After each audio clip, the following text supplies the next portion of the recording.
Russia और Ukraine के बीच जो युद्ध चल रहा है, आज उसका दूसरा दिन है। क्या कुछ इसके कॉन्सिक्वेंसेस हो सकते हैं और विस्तार से सब कुछ इस पर हम चर्चा करेंगे। हमारे साथ खास मेहमान स्टूडियो में जुड़े हुए हैं।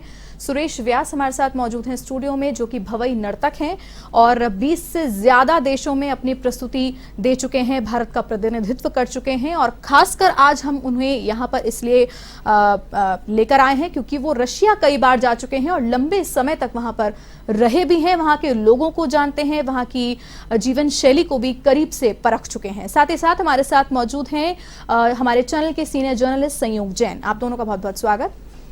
सबसे पहले तो सुरेश जी, मैं आपसे एक सवाल पूछना चाहूंगी। कल्चरली आप बहुत ही पारखी दृष्टि रखते हैं। रशिया आप कई बार गए हैं, लंबी यात्राएं आपने वहां तय की है। क्या कुछ समझा आपने रशिया के बारे में, वहां के लोगों के बारे में, और क्या कुछ आप उन्हें जान पाए, बताएं।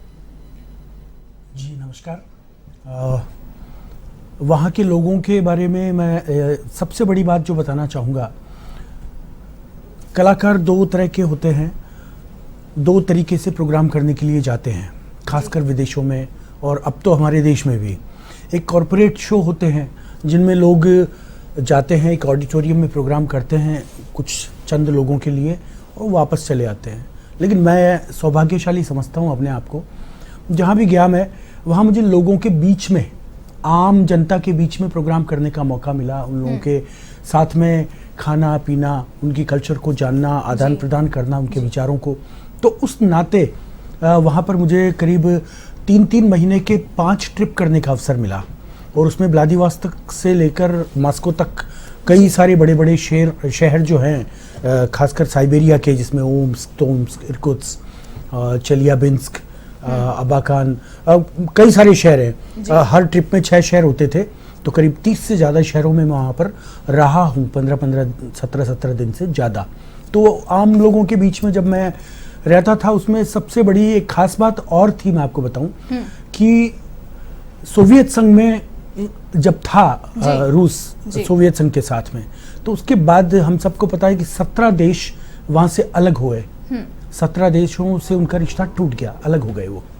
तो उन्हीं 17 देशों में से करीब 5-7 देश के लोग जो थे वो मेरे साथ में वहाँ पर हुआ करते थे। वो काम की तलाश में वहाँ पर रशिया आते थे। तो उनमें से कुछ लोगों को तो मैंने देखा, इलीगल वो लोग होते थे बल्कि, और कुछ लोग वीज़ा हासिल करके आते थे, तो बड़ी मुश्किल से वो आ पाते थे। तो उन लोगों से भी बातचीत मेरी होती थी, अर्मानिया के, कजाकिस्तान के, तजाकिस्तान के, बेलारूस के, आसपास की जो उनके जो 17 में से कुछ देश थे, वहाँ के लोग हुआ करते थे। तो उनसे जब मेरी बातचीत होती थी, उनके बारे में मैं जानना चाहता था, तो वो उनकी स्थिति बहुत अच्छी नहीं अपने देश में, और वो हमेशा वो चाहते थे कि हमें काम मिले और हम रशिया में जो है जाकर अपना रोजगार ढूंढे। तो उसी नियत से वहाँ पर आते थे वो। और उसके बाद उनके मन में एक मलाल देखा मैंने। वो बहुत अंदर ही अंदर कुंठित रहते थे, दुखी रहते थे इस चीज को लेकर कि हम क्यों रशिया से अलग हो गए। हम लोग रशिया के साथ थे तो ज्यादा सिक्योर थे, पावरफुल थे हर दृष्टि से। तो ये सब चीजें उनसे मेरे को जानने को, डिस्कस करने को मिलती थी। सुरेश जी, जैसा कि आप बता रहे हैं कि आप उनसे लगातार बातचीत भी करते आए हैं, उनसे जुड़े हुए भी होंगे, जाहिर सी बात है। तो उन लोगों की मानसिकता रशिया के इस कदम पर क्या होगी, क्या कुछ उनके मन में चल रहा होगा? क्योंकि जाहिर सी बात है, भले युद्ध रशिया और यूक्रेन के बीच हो रहा हो, लेकिन ऐसा कोई नहीं होगा जो इसके कॉन्सिक्वेंसेस से अछूता रहे।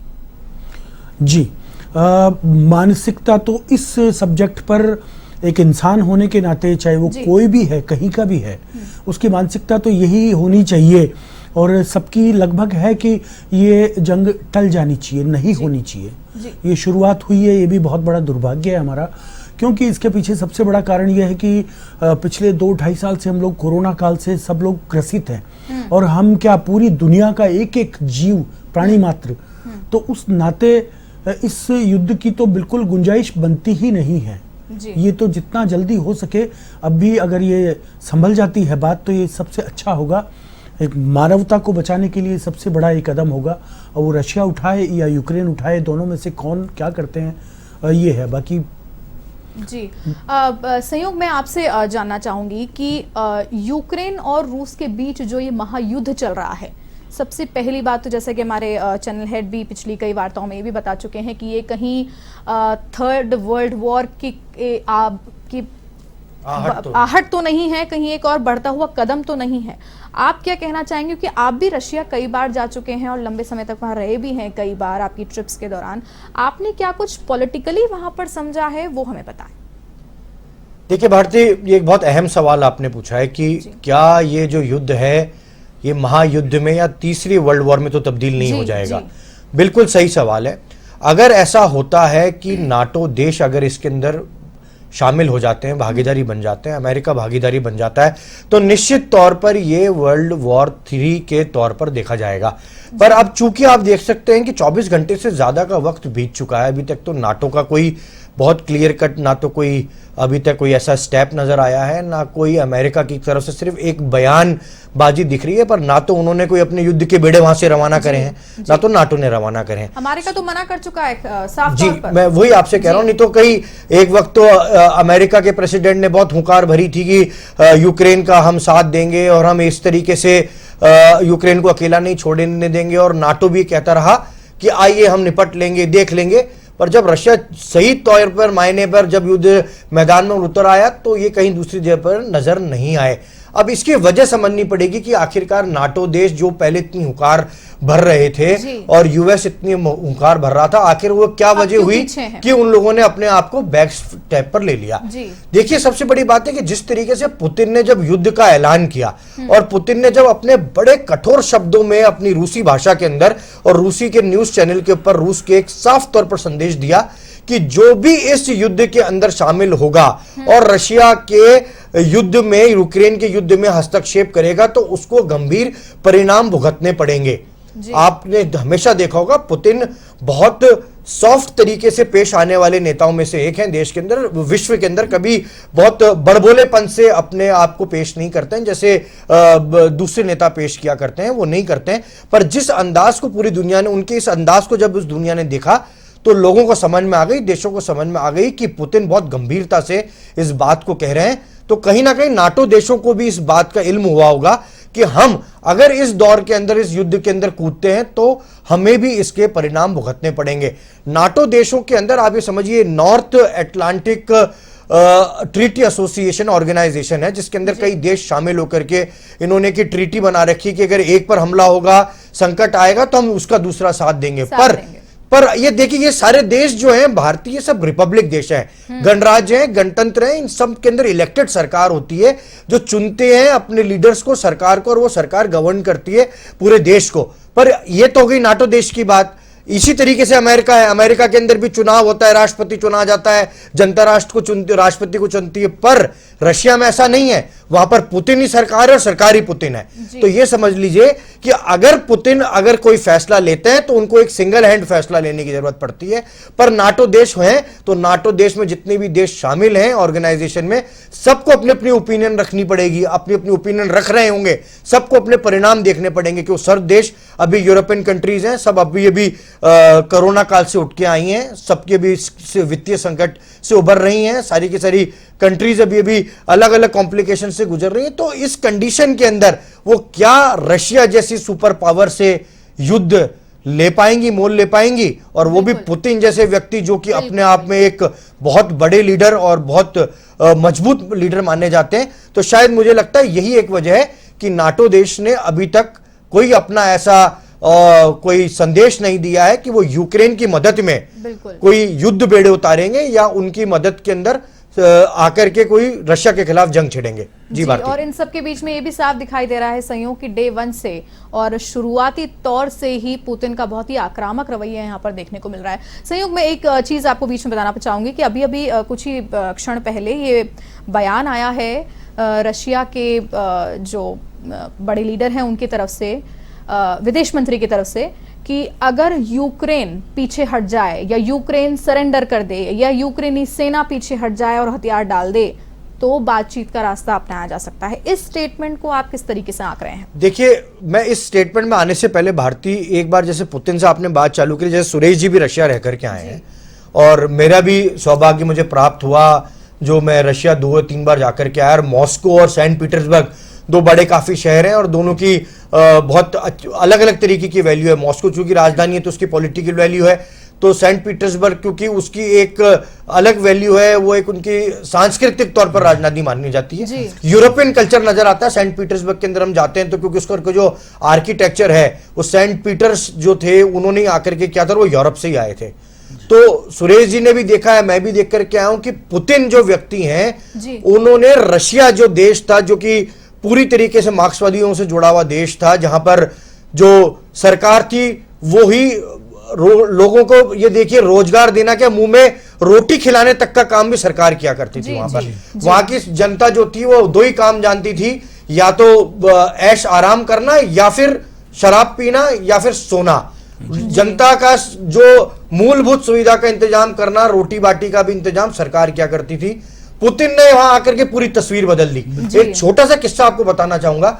सेंट पीटर्सबर्ग में पूरे विश्व के सबसे बड़े कैसीनो चला करते थे एक जमाने में, और अंतरराष्ट्रीय स्तर पर, चाहे वो नारकोटिक्स की डीलिंग हो, चाहे से आर्म्स एंड एमिनेशन हो जो भी इलीगल है, चाहे से अमेरिका के अंदर मैक्सिको के रास्ते अमेरिका में ड्रग्स सप्लाई होने हो, कनाडा में ड्रग सप्लाई होने हो मैक्सिको के जरिए, चाहे से ब्राजील के रास्ते पूरे साउथ अमेरिका के अंदर ड्रग्स आने हो, चाहे से हथियारों की सप्लाई होनी हो, सारी डील जो होती थी वो आकर के सेंट पीटर्सबर्ग के कैसीनो और मॉस्को के बड़े बड़े कैसीनोज के अंदर होती थी। बड़े बड़े अंडरवर्ल्ड डॉल आकर के यहां पर डील क्या करते थे। पुतिन ने वो पूरा कल्चर खत्म कर दिया।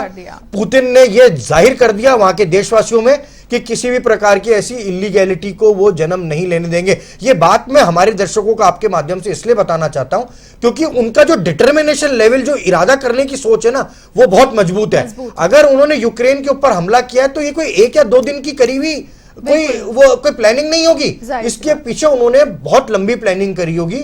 उन्होंने इसके रिपरकेशंस भी सोचे होंगे, परिणाम भी सोचे होंगे कि अगर मैं युद्ध छेड़ता हूं तो क्या इसके परिणाम होंगे, कौन से देश आएंगे, कौन से देश इसकी मदद में आएंगे। तो उन्होंने सब चीजों को भांप करके ही ये कदम उठाया होगा। और आज आप जैसा आपने अपने कथन में कहा, सुरेश जी ने भी कहा कि जो देश रशिया से टूट करके, यूएसएसआर से टूट करके निकले, आज वो देश गरीबी की हालत से गुजर रहे हैं। मुझे उज्बेकिस्तान जाने का भी मौका मिला, वहां पे हालात बहुत खराब है। तजाकिस्तान में, उज्बेकिस्तान में हालात बहुत खराब है, रोजगार की बहुत समस्या है। वो वहां का नागरिक यही सोचता है कि क्यों हम यूएसएसआर से टूट गए, और लंबे समय से वहां पर यही हालात हैं। यूक्रेन में भी ये स्थिति है। यूक्रेन में भी 2 भाग हुए हुए हैं। वहां की जनता को भी अगर आप देखें तो पूरी जनता वो है, वो युद्ध के अगेंस्ट नहीं है। वहां पे यूक्रेन के भी 2 फाड़ हैं। यूक्रेन की जनता भी आधी है, वो ये कहती है कि नहीं, हम तो रशिया के साथ हैं, हम रशिया के साथ रहेंगे। क्यों हम रशिया के साथ रहेंगे?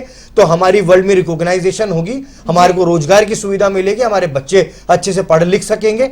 ये वहां पर भी 2 फाड़ हो चुकी है। और अब आपने सवाल पूछा कि क्या यूक्रेन सरेंडर कर देता है तो युद्ध विराम हो जाएगा, सीज फायर हो जाएगा? बिल्कुल।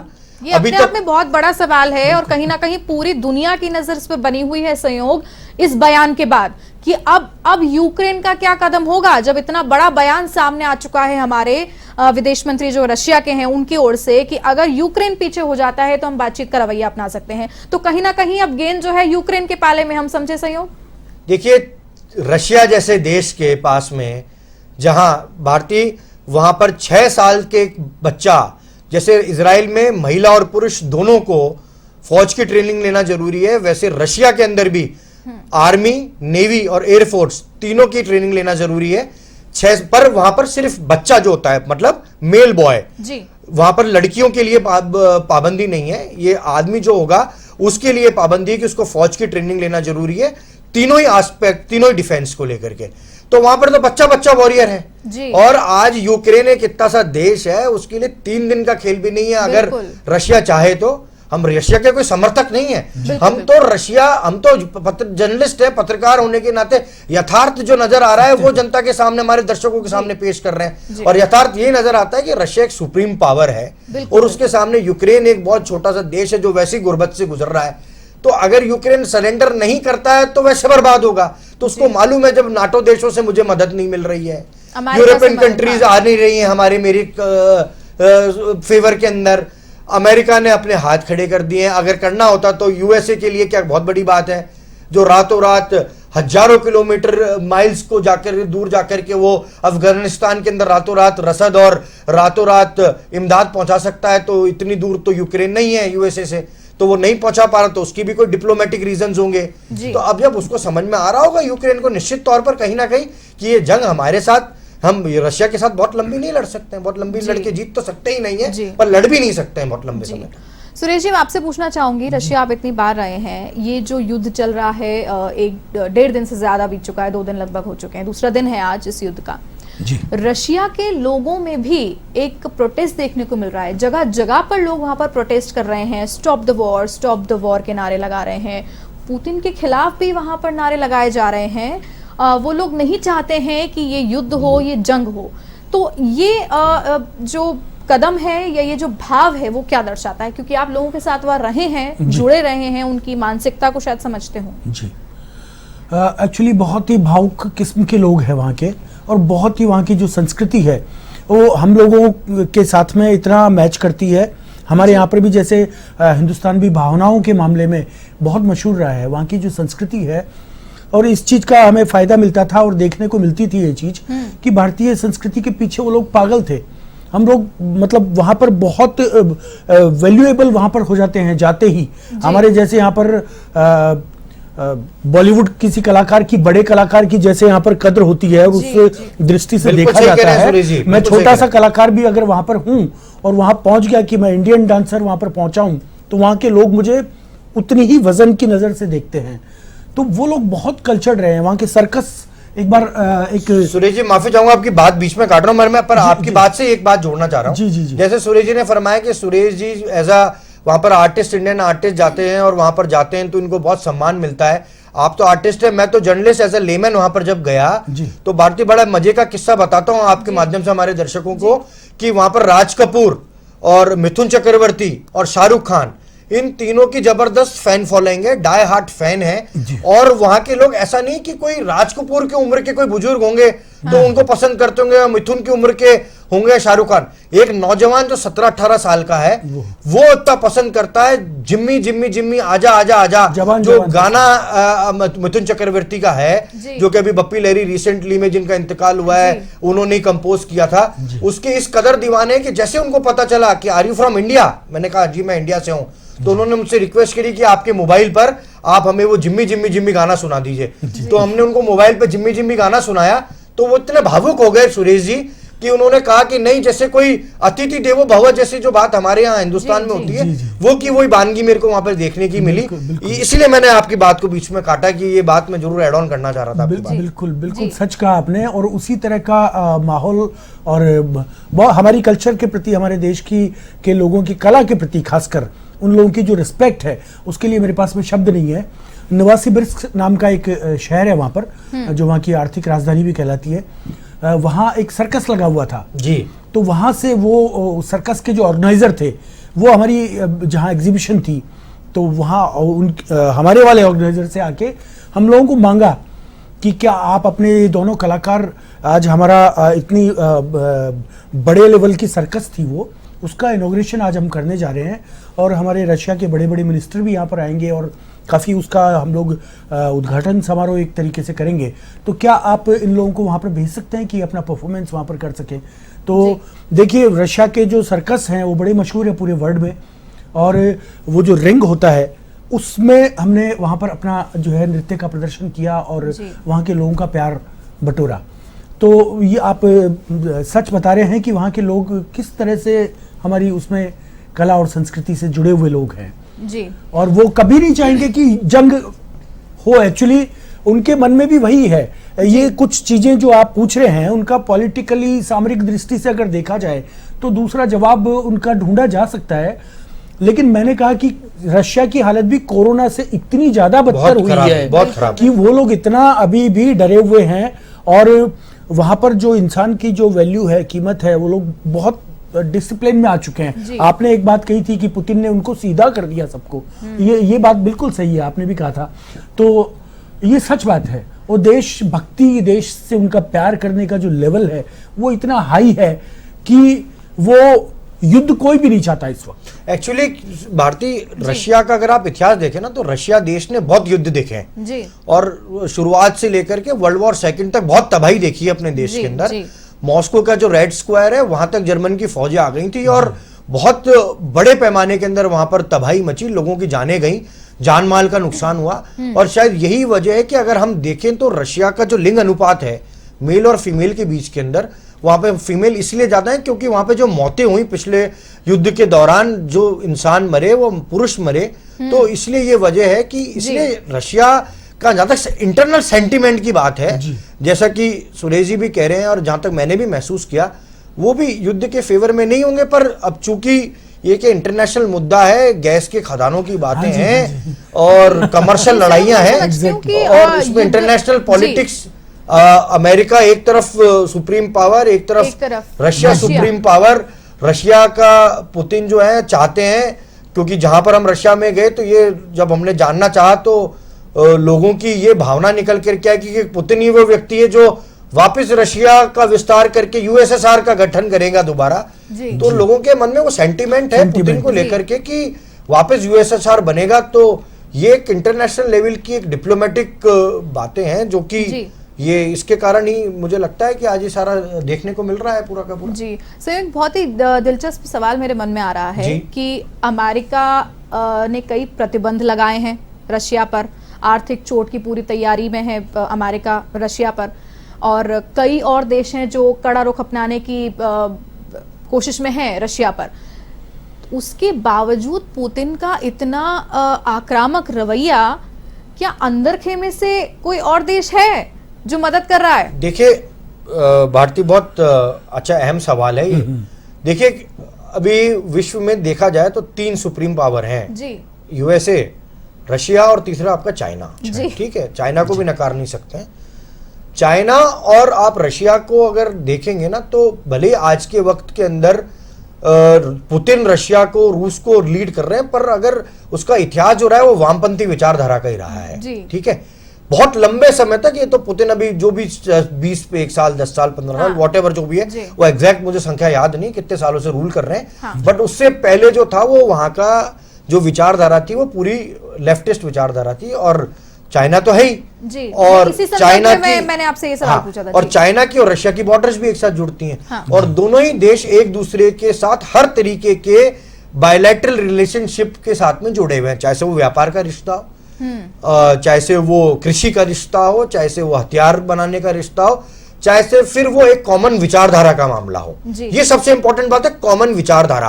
तो दोनों की लेफ्टिस्ट विचारधारा होने के कारण वो देश बहुत एक दूसरे से बहुत इंटैक्ट जुड़े हुए हैं। तो आज के वक्त में जो सबसे ज्यादा एक्सपोर्ट अगर रशिया में आता है तो चाइना से आता है। और चाइना के अंदर अगर कोई प्रोडक्ट आता है, डेयरी प्रोडक्ट या कोई ग्रेन्स, फूड ग्रेन जैसे गेहूं हुआ, चावल हुआ, ये हुआ वो आता है रशिया से आता है। तो दोनों के बीच में इतना गड़ा गठजोड़ है। और आप समझ सकते हैं आज के वक्त में तो मेरे ख्याल से सुरेश जी अगर कोई 10वीं क्लास के बच्चे से भी पूछ ले कि अगर रशिया और चाइना दोनों अगर एक साथ जुड़ जाएं तो विश्व में किस तरीके की शक्ति बन सकते हैं, निश्चित रूप। तो शायद यही वजह है कि अब रशिया को किसी के ऊपर कोई डिपेंडेंसी नहीं रही, जरूरत नहीं कि मुझे आपकी जरूरत नहीं है कि आप मेरे से कोई माल खरीदो या मैं आपसे कोई माल खरीदूंगा। तो शायद अब यही वजह है कि जब आप उनकी डिपेंडेंसी खत्म नहीं होगी तो वो इंडिस्पेंसिबल समझने लग गए पुतिन। और आज यही वजह है कि वो अपने विश्व के अंदर आज पहले भी डंका बजा रहे थे और अब तो डंका बजा ही दिया। जी संयोग, ये बताएं कि ये सब तो हम जो कुछ देख रहे हैं 2 दिन से, इस पर हमने बात की। अब आप मुझे ये बताएं कि इसके कॉन्सिक्वेंसेस क्या क्या न सिर्फ रशिया और यूक्रेन को बल्कि पूरी दुनिया को भुगतने पड़ सकते हैं। वो कौन कौन से कॉन्सिक्वेंसेस होंगे? क्योंकि 2 दिन से हम भी देख रहे हैं कि स्टॉक एक्सचेंज पर क्या असर दिखाई दे रहा है, और जैसा कि राजनीतिक विश्लेषक भी कह रहे हैं पेट्रोल डीजल की रेट्स भी कभी भी बढ़ सकती हैं, बढ़ने में हैं। तो और क्या क्या ऐसे कॉन्सिक्वेंसेस हैं जिनके लिए हमें और बाकी दुनिया को तैयार रहना चाहिए? देखिए भारती, बाकी दुनिया को तो अब ये मानना ही पड़ेगा इस दौर के बाद में, जब ओपनली लड़ाई हो गई, कोई कोल्ड वॉर नहीं थी, ओपनली लड़ाई है। एक तरफ रशिया अकेला खड़ा हुआ है, दूसरी तरफ नाटो देश और यूक्रेन प्लस यूएसए था, वो कोई मदद करने पहुंचे नहीं। रशिया ने अकेले ने, जैसे कहते हैं टीवी पे कहता हुआ मैं शायद ठीक नहीं लगूंगा, पर ठोका ही है एक तरीके से यूक्रेन को। तो फिर इसी तरह से तो उसने अपनी सुप्रीमेसी साबित करी थी रशिया ने। तो अब या तो पूरे वर्ल्ड को मानना पड़ेगा कि who is the now the world leader, who is the world leader, who is the supreme power in the nation, in the world now. तो अब अगर यूएस अगर पाला ही लेता का होता तो पाला ले लेता। तो ये तो बात हो गई मेरे समझ के अंदर, इंटरनेशनल फ्रेटर्निटी के अंदर, कि अब रशिया का कद पहले से और ज्यादा बढ़ेगा in terms of sense of power and strength. और अब आए आप सेकंड पार्ट के ऊपर की रिपरकेशंस क्या आएंगे ट्रेड के ऊपर। तो निश्चित तौर के ऊपर जब ऐसी जंग के हालात बनते हैं, चाहे से विश्व में कहीं पर भी बने, अगर जंग के हालात बनते हैं तो ट्रेड के ऊपर तो सबसे ज्यादा इंपैक्ट आता है, क्योंकि सबसे सोफिस्टिकेटेड कंपोनेंट है ट्रेड तो। और जैसा कि हिंदुस्तान का जो स्टॉक मार्केट है वो भी जो है वो बहुत तेजी से डाउन हो गया, और क्रूड ऑयल के भाव भी बढ़े हैं। तो जब इंटरनेशनल लेवल पे क्रूड ऑयल के भाव बढ़ेंगे तो पेट्रोल डीजल बढ़ेगा ही। पर चूंकि अभी हिंदुस्तान में चुनाव का माहौल है, तो अभी हो सकता है जब तक लास्ट यूपी उत्तर प्रदेश में 7वें दौर का मतदान जब तक कंप्लीट नहीं हो जाता तब तक नहीं बढ़ाएं, और जैसे कंप्लीट हो उसके बाद में बढ़ जाएं। पर बढ़ना निश्चित लगता है कि ये तो टेम्पररी फेज, हाँ, पेट्रोल डीजल के और गैस के दामों में इजाफा जरूर होगा, और मुझे जो लगता है कि देश और दुनिया को इसके लिए तैयार रहना चाहिए। जी, अब आप मुझे ये बताएं, सुरेश जी, मैं आपसे भी जानना चाहूंगी, क्योंकि कई ऐसे भारतीय हैं जो रशिया में भी होंगे और यूक्रेन में काफ़ी ज़्यादा स्टूडेंट्स हैं, इंडियन स्टूडेंट्स हैं जो एमबीबीएस खासकर करने के लिए वहाँ पर गए हुए हैं। उनके पेरेंट्स के सेंटिमेंट्स की अगर बात की जाए तो हम ये शायद अंदाज़ा भी नहीं लगा सकते कि बच्चों पर जो वहाँ हैं और उनके पेरेंट्स जो यहाँ हैं उन पर क्या गुजर रही होगी और किस तरीके से वो यहाँ पहुँचेंगे, और इन तमाम बातों पर पेरेंट्स काफ़ी परेशान हैं।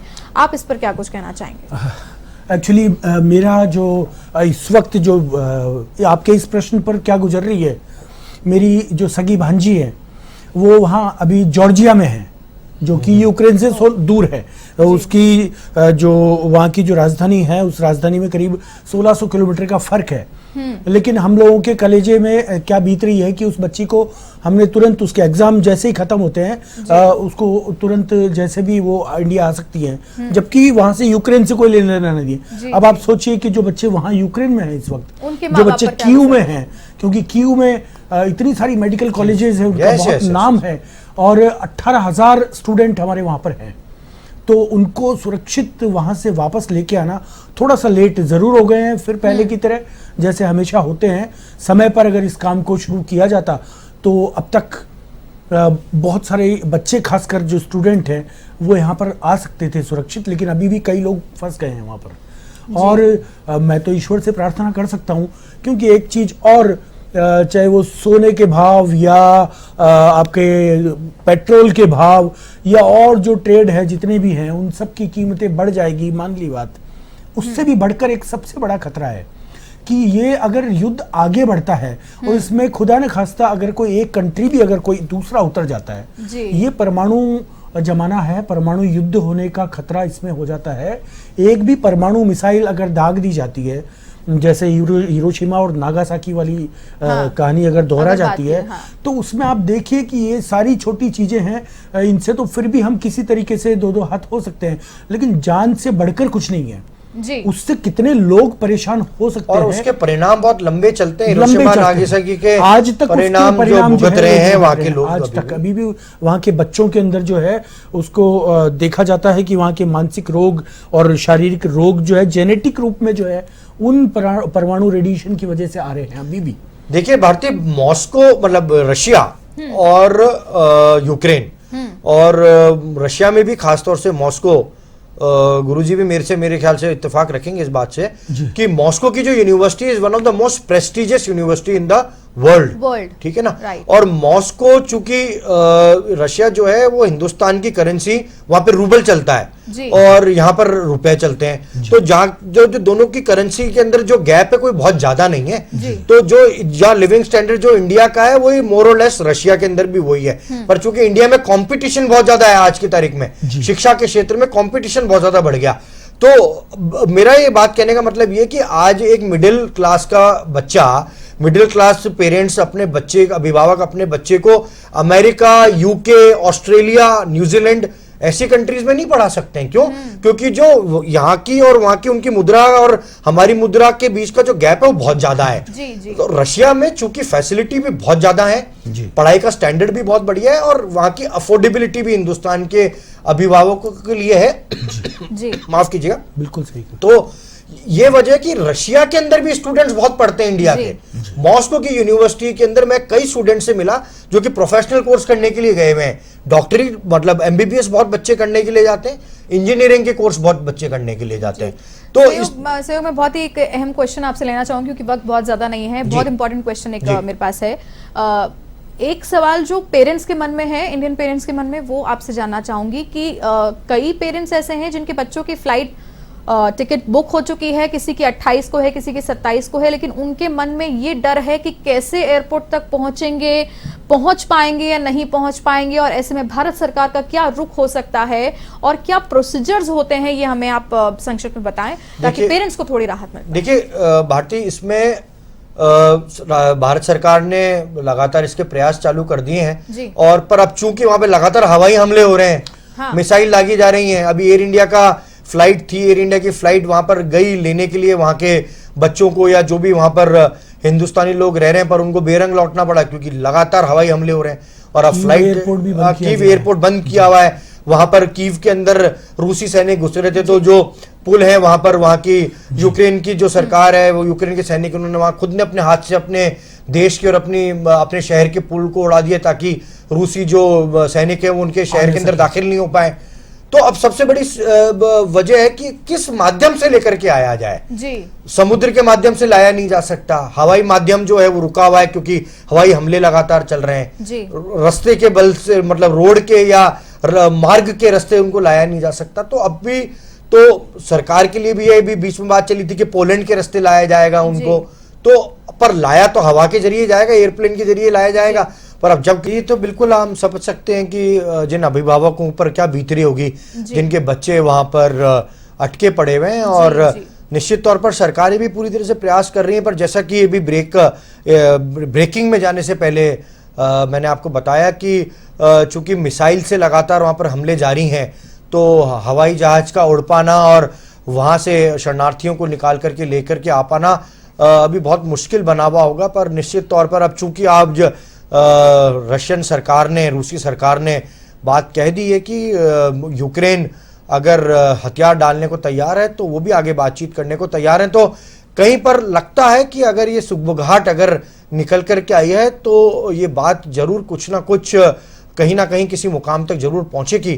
तो इस कायनात और इस धरती के पुत्र होने के नाते और बाशिंदे होने के नाते हम सब यही प्रार्थना करते हैं कि ये जंग किसी के लिए भी अच्छी नहीं है और किसी भी हालात में हो वो भी अच्छी नहीं है। तो सभी की ये उम्मीद है कि दोनों देश को ऊपर प्रभु से सद्बुद्धि मिलेगी और जंग पर जल्दी से जल्दी विराम लगेगा। बिल्कुल ठीक कहा आपने सहयोग, बहुत बहुत धन्यवाद आपका हमारे साथ जुड़ने के लिए। और सुरेश जी, आपका भी बहुत बहुत धन्यवाद हमारे साथ जुड़ने के लिए और अपने महत्वपूर्ण विचार हमारे साथ रखने के लिए। तो ये थी खास पेशकश। हमारे साथ सहयोग जैन सीनियर जर्नलिस्ट जुड़े हुए थे, सुरेश व्यास जी जो कि भवई नर्तक हैं और अपनी उपस्थिति कई बार रशिया में दर्ज करा चुके हैं।